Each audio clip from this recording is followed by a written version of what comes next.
Video start করার পরে একটু সামনে গিয়ে দেখি মানে ডিস্টেন্ট হবে 5 থেকে 10 ফিট, নিচে প্রায় 10 তলা রেলিং। এখন সামনে পড়ে গেছে একটা দড়ি, মানে এখন এটাকে কীভাবে করবো, আমি তো জাম্প দিয়ে দিয়েছি। দুঃসাহসিক, সে সাথে রোমাঞ্চকরও। দ্রুতগতিতে এক ভবন থেকে আরেক ভবনে লাফিয়ে লাফিয়ে চলার দৃশ্য দেখে হয়তো অনেকেরই মনে হতে পারে যেন স্পাইডারম্যান কিংবা সুপারম্যান। সত্যি তারা যেন সুপারম্যান।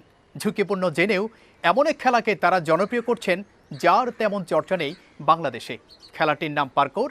ইউরোপ ও আমেরিকায় বহু আগে থেকেই প্রচলিত, অথচ ভিন্নধর্মী এ খেলার চর্চা করে ইতিমধ্যে বাজিমাত করেছেন চট্টগ্রামের দুই তরুণ, একজন সাজ্জাদ খানেম এবং অপরজন ওমর ফারুক মিনহাজ। জানাবো তাদের যাত্রা, এগিয়ে চলা এবং পেছনের নানা গল্প। আপনাদেরকে স্বাগত জানাচ্ছি আমাদের বিশেষ আয়োজনে। আপনাকে এবং চ্যানেল 25কে অসংখ্য ধন্যবাদ আমাদেরকে এমন একটি শোতে ইনভাইট করার জন্য। প্রথমে আপনাদের নিজেদের সম্পর্কে একটু জানতে চাই, বেড়ে ওঠা, পড়ালেখা, পরিবার এসব। সাজ্জাদ। আমার জন্ম চট্টগ্রামে, আমার বেড়ে ওঠাও চট্টগ্রামের কাজীদেউরি এলাকাতে। আমার স্কুল হলো বাগমুনিয়া স্কুল, ওইখান থেকে আমি লেখাপড়া মানে হাই স্কুল লাইফটা শেষ করেছি। তারপর কলেজ লাইফে আমি কলকাতা সিটি কর্পোরেশন কলেজে পড়েছি, কিন্তু আনফর্চুনেটলি আমি কলেজ লাইফটা শেষ করতে পারিনি বিকজ অফ যখন আমার এইচএসসি এক্সাম, আমার হাতে অ্যাডমিট কার্ড ছিল, বাট তখন আমার বাবার ক্যান্সার ধরা পড়ে। তো আমি বাবাকে নিয়ে ঢাকায় ছিলাম, এমন মুহূর্তে আমার এক্সামটা আর কি। তো আমার কাছে অবশ্যই আমার এক্সামের চেয়ে আমার বাবার প্রায়োরিটি বেশি। তো দ্যাটস ওয়াই আমি বলছি এক্সাম বাদ, বাবাকে নিতে। তো যখন ফার্স্ট টাইম আমাকে টিভির পর্দায় দেখে আব্বু, তো আব্বু খুব খুশি হয়েছিল। তো বলেছিল কি আমার আর কিছু পাওয়ার নেই, মানে আমি যা পাওয়ার পেয়ে গেছি, এখন তুই জীবনে কিছু করতে পারিস আর না পারিস আমার কিছু দেখার বিষয় না। তো দ্যাটস ওয়াই স্টিল লেগে আছে আর কি পার্কোরের সাথে, মানে আব্বুর হাসির কারণটাকে বাঁচিয়ে রাখতে। মিনহাজ। আমার জন্ম চট্টগ্রাম, বেড়ে ওঠা চট্টগ্রাম কাজীডুরি কাজী বাড়িতে। আমার লেখাপড়া আমি ক্লাস 9 পর্যন্ত পড়েছি।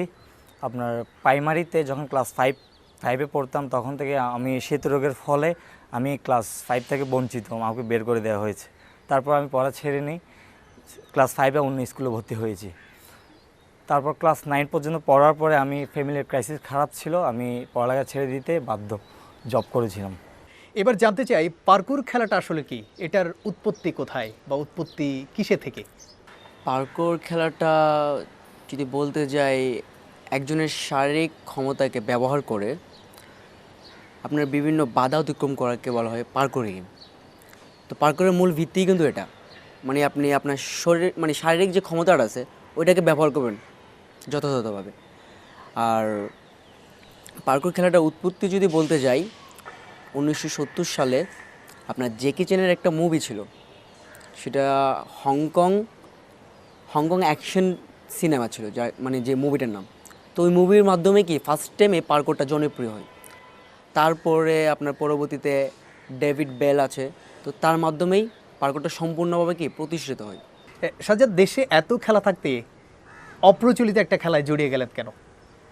সাপোজ আপনি যদি কাউকে ভালোবাসতে চান, কোনো কারণ দরকার আছে, বা ভালো লাগলে কোনো কিছু ভালো লাগার কোনো কারণ আছে, সব ক্ষেত্রে কিন্তু থাকে না, বিশেষ করে ভালোবাসার ক্ষেত্রে কিন্তু থাকে না।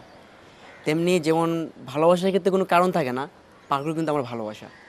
তো এটার ক্ষেত্রে আমার তো অ্যাকচুয়ালি কোনো কারণ নাই, আমি এটা কেন চুজ করেছি, আমার থেকে ভালো লাগে। আর হয়তো আমার ডোপামিন নামের যে হরমোনটা আছে ওইটা মেবি রিলিজ হয়, দ্যাটস ওয়াই আমার এটা ভালো লাগে আর আমি এটাকে চুজ করছি। আর যদি এটার ইউজ কেস বলতে চাই, যে আমি ইউজ কেসটা তো আমি পড়ে জানতে পারছি যে এটা অনেক গুণবতী, মানে একে ভালো লাগার আগে আমি জানতে পারি না যে এটা এতটা গুণবতী বা এতটা গুণাগুণ আছে এটার। তো এটার বেনিফিটস হলো যে আপনার শারীরিকভাবে ফিট থাকা যায়, কারণ এটা যেহেতু আপনার মার্শাল আর্টের সাথে সিমিলারিটি। আচ্ছা, এই পার্কোর খেলতে গিয়ে কোনো চ্যালেঞ্জ কিংবা ঝুঁকির মুখোমুখি হয়েছিলেন কিনা? হ্যাঁ অবশ্যই, যেহেতু চ্যালেঞ্জিং গেম, অবশ্যই চ্যালেঞ্জের মুখোমুখি তো হবই। আর ঝুঁকি বলতে একটা স্টোরি বলি, যখন ফার্স্ট টাইম আমি ভিডিও মেড করতে চাই আমির মিনহাজ, তো একটা রুফটপে গিয়েছিলাম, ওটাতে একদমই নতুন, একদমই ফার্স্ট টাইম গিয়েছিলাম। আর তখন আসলে আমরা জায়গা তেমন ম্যাপিং করতাম না। তো ভিডিও স্টার্ট করার পরে একটু সামনে গিয়ে দেখি মানে ডিস্টেন্ট হবে 5 থেকে 10 ফিট, নিচে প্রায় 10 তলা রেলিং।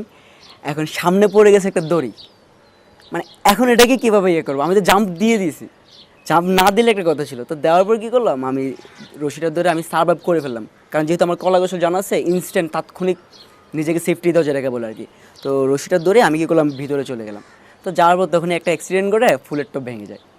তখনই বাড়িওয়ালার থেকে ধুমছে লংদোলায়, মানে বকাঝকা করছে আর কি। আমাদেরকে পাবে কোথায়, আমরা তো নেমে চলে আসছি। এই যাত্রাপথে কোনো বিশেষ ঘটনা আছে কিনা? যখন আমরা ফার্স্ট শ্যুটে যাই একটা বিল্ডিংয়ের ছাদে, তো শ্যুট অন করার পরে তারপর যখন আমরা পার্কর শুরু করব, ওই অবস্থায় বাড়ির মালিক চলে আসছে, মানে ডান্ডা নিয়ে মনে করেন বাড়ি মারার জন্য। তো ওই অতটুকু অবস্থায় সাজ্জাদকে বললাম দৌড়া দৌড়া, অন্যান্য বিল্ডিং থেকে বিভিন্ন জায়গা থেকে লাফ দিয়ে বিভিন্ন বিল্ডিং থেকে লাফ দিয়ে নিচে নেমে গেলাম।